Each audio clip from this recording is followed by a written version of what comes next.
Maybe.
All right, good morning, everybody. Happy December 1. Wow, weird to say that.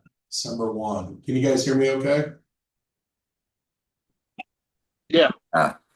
Good. And this week I can hear you as well, so that's awesome. All right, before we get jumping into some numbers here, how was everybody's Thanksgiving?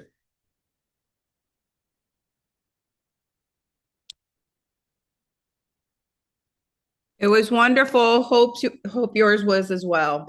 It was, had the whole family at the house. Thank you for asking. And then my wife and I got to we two of our granddaughters that live here in Charlotte. They were with us Friday and Saturday night, which was kind of cool. That burned some energy for us of having a 6-year-old and a 2-year-old. So Oh, yeah, it wow. was a lot of fun. A lot of fun. Great. Great. Hope everybody else had a great Thanksgiving, guys. Hopefully everybody ate too much, watched some football, watched the parade, maybe you watched the dog show. I mean, so much going on Thanksgiving Day. All right, well, let's jump in this morning. I want to get right into some data here. I'm going to share a screen. And hopefully y'all can see this. It says NAR's Metro Market Stats. Can you see that screen?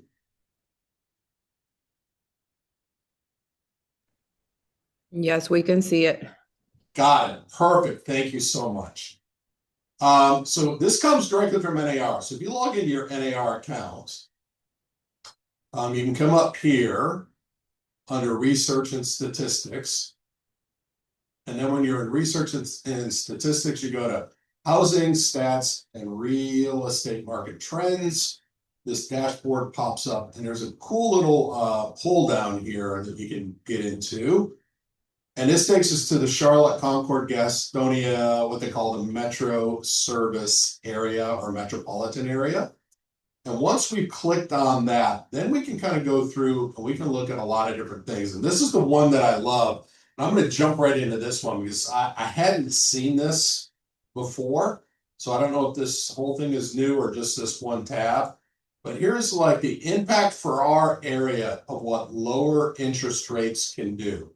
So it starts off by saying the number of households that can afford to buy the median price home with a 7% mortgage rate. There are 412,000 households that could afford the median price home in our area with a 7% rate. And 75,078 renter households could afford to buy the median price home. At 6% mortgage rate, we jumped to 464,000, a little over 464,000 households could afford the median price home. 90,730 renter households could afford the median price home at a 6% rate. So obviously that's not a shocking statistic, but seeing the numbers this way shows us the impact. For example, just in the renter households alone, we had almost 15,000 more renter households could afford the median price home in our market with a mortgage rate at 6% versus 7%. I think that in itself is an interesting stat to know. And of course, we see almost a a little over 50,000 unit increase in all households. Okay. So if mortgage rates fell from 7 to 6%, 52,280 more households would afford the median price home in our market, including 15,652 renter households. What that means is about 10% typically buy a home. 5,228 additional home sales are expected in the next 12 to 18 months in the Charlotte, Concord, Gastonia metro area. Additional home sales on top of what we're already doing if rates get to around the 6% rate. Okay, so just a little like forecast model for you guys to kind of keep your eye on the rates, and then what do these rate decreases that we're seeing, hopefully continue to see in the market, what is that going to mean for our potential of being able to help more people buy at least medium price home in our market. All right, that's the impact of lower rates. Let's look at affordability real quick. Housing affordability, monthly payment average 2,081, qualifying income just shy of 100,000. Price to income ratios, housing affordable indexes, and payment to income ratios. I'll let you guys kind of sort through this without going into these long kind of tedious explanations of what these are. But again, this is just one of the categories that we can look at in terms of actual affordability as it relates to lower rates as well. But it does kind of break down here a little bit further. And share of income that homeowners and renters spend on housing. Owners, less than 30% of income is put towards the housing payment. That's about 80%. Renters, less than 30% of their income go towards the rent payment. That's about 45%. Okay. Over here, share of households and renters who can afford to purchase the median price home. This breaks it down by age group for us. So here we see that in the 35 to basically 65 bracket in terms of age, that's going to make up, almost 99% of households and renters who can afford to purchase the median price home. Okay. All right, so that's that category. Now let's go over to housing, some of the statistics that are out there. This one I found interesting is that home equity gains by year. If you've owned a home, the average home in the Charlotte metro area in the last year has gained about 11,000, almost 12,000 in equity. 2 years the gain has been 38,000, 3 years 42,000. Of course, we saw some big jumps in 21, 22. So if you've had your house 4 years or more, your average equity now is sitting at about 107,000. 5 years, it's almost 171,000. There's a significant jump there. There's probably our 21 jump. This is our 22 jump. And you can see if you've had a home in the Charlotte area probably for about 10 years, you're sitting at least $250,000, a little over $250,000 in equity. This also breaks down housing construction. So this is what they call housing starts. And this is what we see year over year growth. We're down about 8.7% in housing starts. If we look at the amount of actual single family permits pulled within the last 12 months, we've had about 17,700 housing permits, single family permits pulled in the Charlotte metro area. You can see what our growth looked like. Again, here we come off of the Great Recession. We can see here at probably the lowest amount we had, about 3,700 permits. That would have been, excuse me, probably around the 2000. This is probably about 11 or 12. So we can kind of see it in comparison to how many homes were we building during just after this economic crisis. How are we doing now? Well, here's where interest rates started to go up pretty significantly. We saw a dip in here. And then finally, here we are at 17,739. We have had a decline over the last 12 months in the amount of new home permits that are coming on for single family homes. Yet, what might happen if interest rates continue any kind of a decline and get closer to that 6%? And if we come back to over here, what that impact of lower rates looks like in terms of additional homes on top of what we're already doing, we could see some of those single family permits start actually going back up. All right. So that was some interesting just bits of information that kind of came off of that tab. In terms of financing, loan applications, share of originations, denial rate, average mortgage rate. We can see here, there's a button we can click for applications, up 7.5% year over year change versus actual originations. We have seen a 6.1% increase. And then here's the breakdown of the types of loans. And then it takes it again down here to distribution of loan originations by age.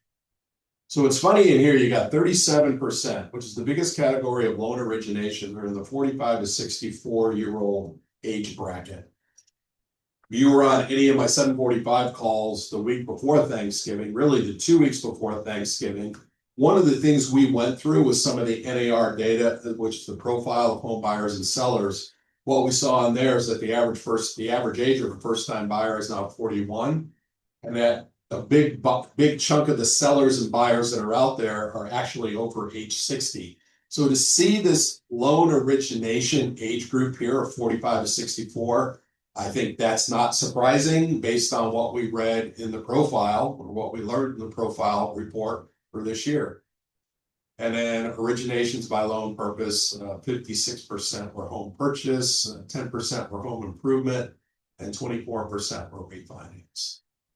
Okay, this kind of gives us a snapshot of that. Breaks us down then next into economic conditions. We now have 1.4 million people employed in the Charlotte metro area. As you can see, our employment, while we get some dips in here, which my guess is probably some seasonality, and yet at the same time, we've been on a steady increase since we come down here to, of course, this is during the pandemic, April of 2020, where we had dropped to 1.1. If we come all the way back over here, as far back as this one will go, this takes us to 2015. We are about 1.1 million, which is about what we did to right during the heat or the start of the pandemic too. But if we took that out of the equation, you can see that, yes, we continue to be a market where more people are moving here. We get more and more people that are employed here. This explains some of the traffic problems we experience in Charlotte. We got that many people commuting to work every single day. All right, average weekly earnings. This one I found kind of interesting. We got a lot of people that are employed. We see a steady increase there, but the average annual earnings is actually on a little bit of a decline. Again, we probably have some seasonality in here with some of these different up and down trends. But overall, if we look back here, this is May of 2023. This is when the interest rates were starting to go up. If we look from this point, the average weekly earnings of 1,086 to the average weekly earnings now of 1,230. I mean, that's while it's an increase, it's a relatively small increase. Wage growth we can see over here is sitting at about 1% year over year. Unemployment rate's about 4.1%. Well, that may, I don't know what you know about unemployment rate. That's actually kind of a ideal spot for us to be. There's enough people who want to work, that there's enough jobs out there to employ them. Unemployment rarely will ever get to really zero. It's kind of impossible for us to get to that. If we saw a number lower than this, we've got people that are working, we probably would see a lot more inflation in our local economy if that were to happen. If I click on this, it's not going to show me anything else anyways. But anyways, the unemployment rate here is sitting at 4.1, pretty much a sweet spot for us. Job growth sitting at about 2.8%, and our GDP is at 4.7. That's a 2023 number. All right. Look at home buyers for a second. This breaks down who is the home buyer, breaks it down by racial and ethnic groups.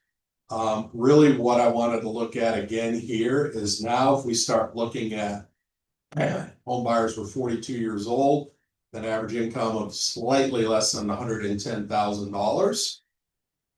We have a breakdown here about 52% male, 48% female.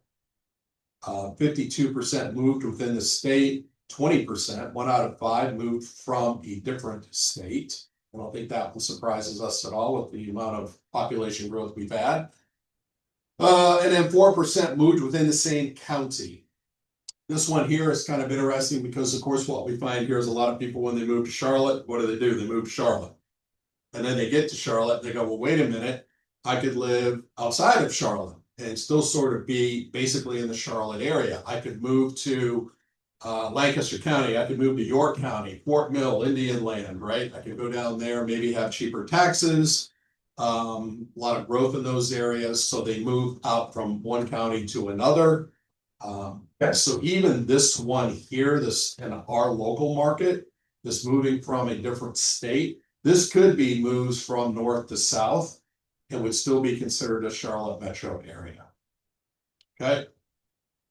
And then, of course, they've got breakdown here of income, education, household type.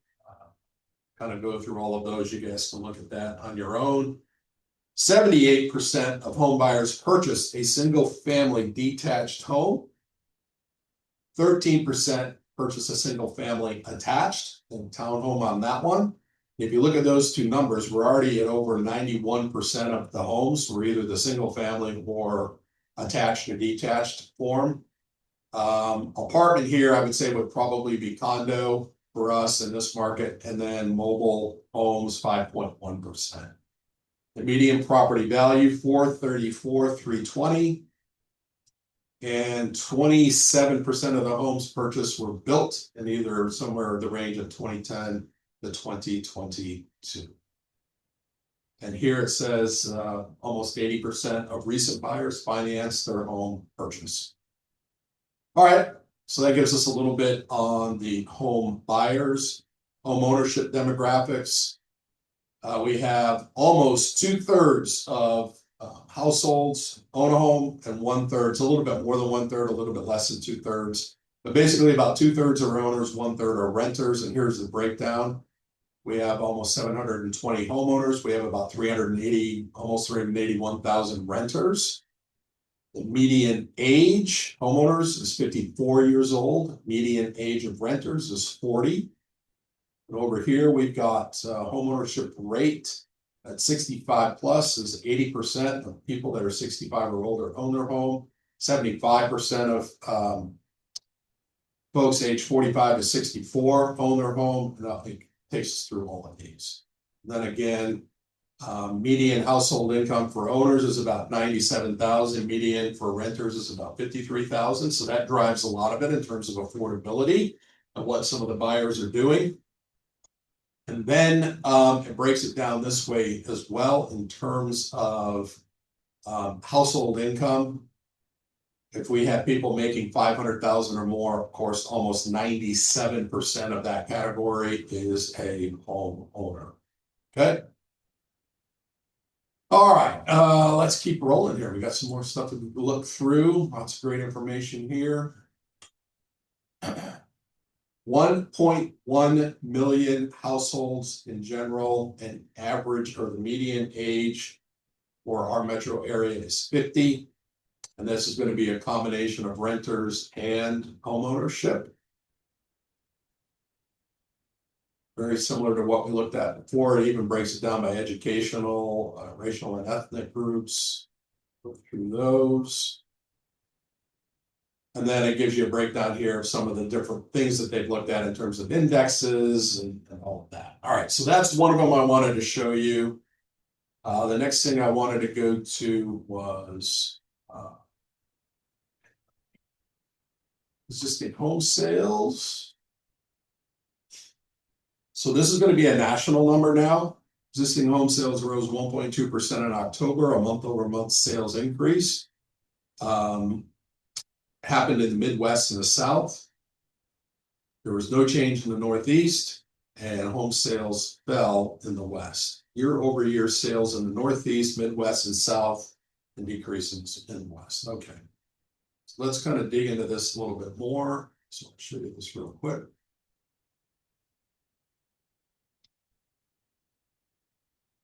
So if you look over here, you can start seeing, for example, these are what they call the annual rates, seasonally adjusted annual rates.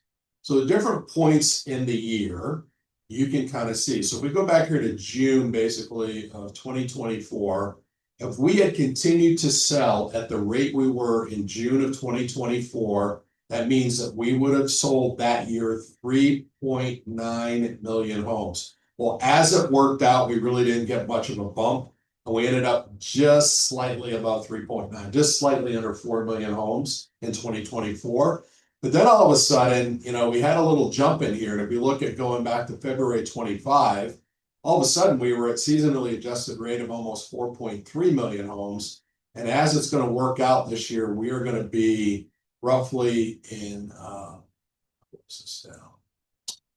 We are heading to about 4.1 million units sold, which in October of 25, compared to October in prior years, we'd have to look back here to be at 4.1 million, probably right about here in probably 23, even 23. Well, 4.1 million felt bad because we were coming off of 4.7, we were coming off of 5.3, we were coming off of 6.4 million units because of where the interest rates were. We kept declining to 4.1, and now all of a sudden 4.1 feels good if we can hit that number, if we can keep our trend kind of heading that way. It'll be the first year in a couple of years that we actually kind of broke through and ended the year at slightly over 4 million. The good news is, and here's some more information on the national median price of existing home sales. We're sitting at 415 again through October of this year. This one in here, bear with me. South has the biggest right now, 45%. There's one in here that I looked at earlier, was talking about, there was a forecast in here. I'll go back and find it in a second. Because the forecast was that we were going to be at about 14% increase in 2026 in home sales nationally compared to 2025. Well, if we see that nationally based on kind of where we are as our local economy, as we just saw, and what our local stats look like, there's a good likelihood that we will see our unfair share of that 14% here or more. Now, don't forget, we also looked at new permits, and new permits were trending down for new home builds. Ideally, they like to see, I believe the stat is 1 permit for every 1 job gain in a metro area. And we're seeing job increases, but we're seeing a decrease in the amount of permits. So if we continue to get population growth here, nationally, we're going to see 14% is what they're kind of predicting for next year in the US in terms of resale homes. And then we see what we're seeing here in the Charlotte area. What do we think is going to happen to price next year? What should prices do? Increase. Yeah, most likely our prices will continue a trend upwards. While it's been slight this year, I think we're sitting at just under 2% in the average sale price increase this year.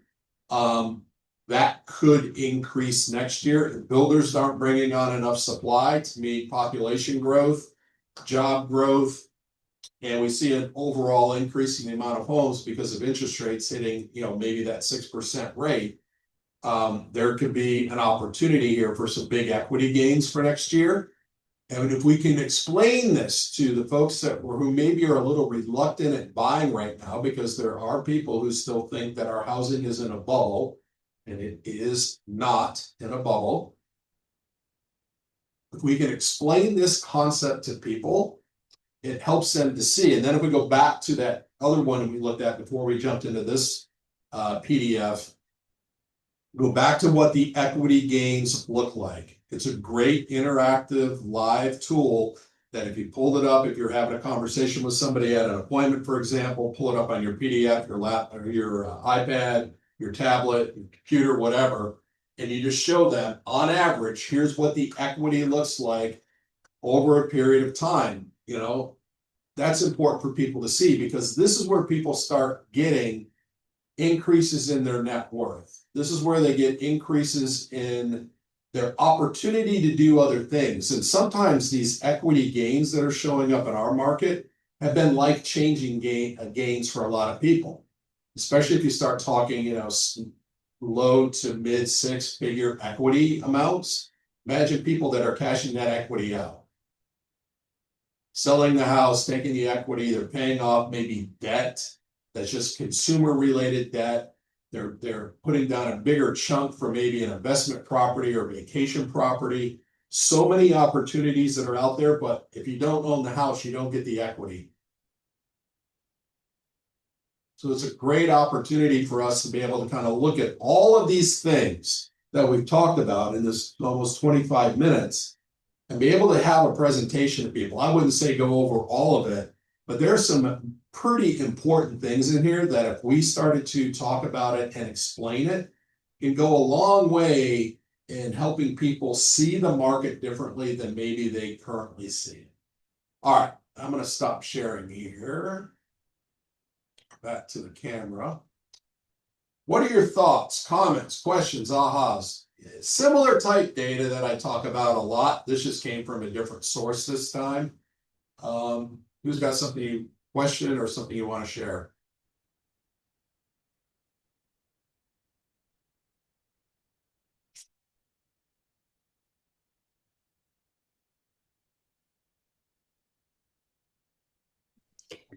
Can these be shared in social media, these charts?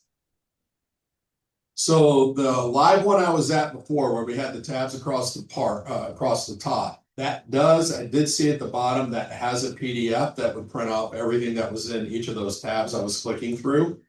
And that last one I showed, that is a PDF as well. All you guys have to do is log into your NAR account, and then all of this stuff is available for you to pull down and save. There are some of the reports that go into longer historical data that go back further in time. Those are available for purchase. I have no idea what they cost. I didn't look at that because I wasn't interested in that for this conversation today. But the majority of it is supported by our annual dues, which we are all about to pay for next year. Thank you, Chip. Got it. My pleasure. All right, guys. Any other questions, comments, anything I can help with? Chip, Hi, Heather. have you considered what may be reducing the permits pulled in new construction? Because I know down here in Lancaster County for 9 months they put a freeze on new construction. So how will that affect resales?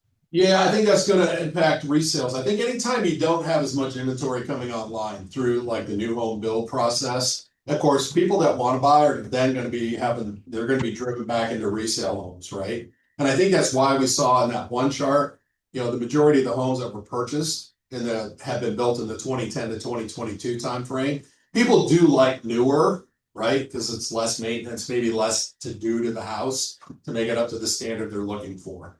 So I think that drives a big chunk of it. Now, what's driving, sometimes it could be government regulations or restrictions, and maybe infrastructure isn't keeping up pace. They can't afford to, handle like just all of the new demand for water, sewer, for example, or it could be road demand, things like that.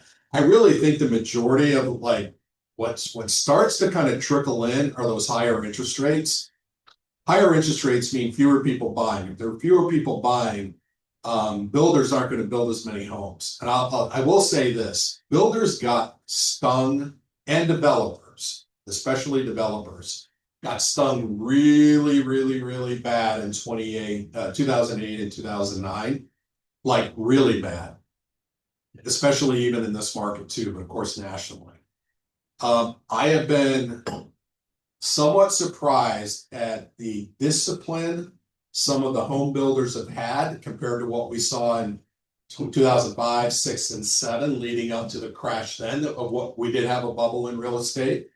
I think the pain of that was so severe for a lot of the builders that their discipline has been, if we don't have as much demand for housing, we're just not going to build a bunch of spec and then sit on it and take a bath and take millions and millions and millions of dollars in losses. So I think it's a combination of both, Heather, that kind of drives it right now. The important thing for us to know, if there's fewer new home sales for purchase, okay, that drives demand for resale, doesn't it? And that great listing opportunity. Reach out to your folks, reach out to people in your database who are in that maybe 60-year-old age bracket, who have owned a home 10 years or longer, who might be sitting on a ton of equity. They're probably they're going to be a very active demographic group next year in terms of listing their homes. Look for those folks. That would be my recommendation. That way you've got inventory that you can have for the buyers who need and want to buy. Awesome. Thanks, Chip. Yeah, my pleasure.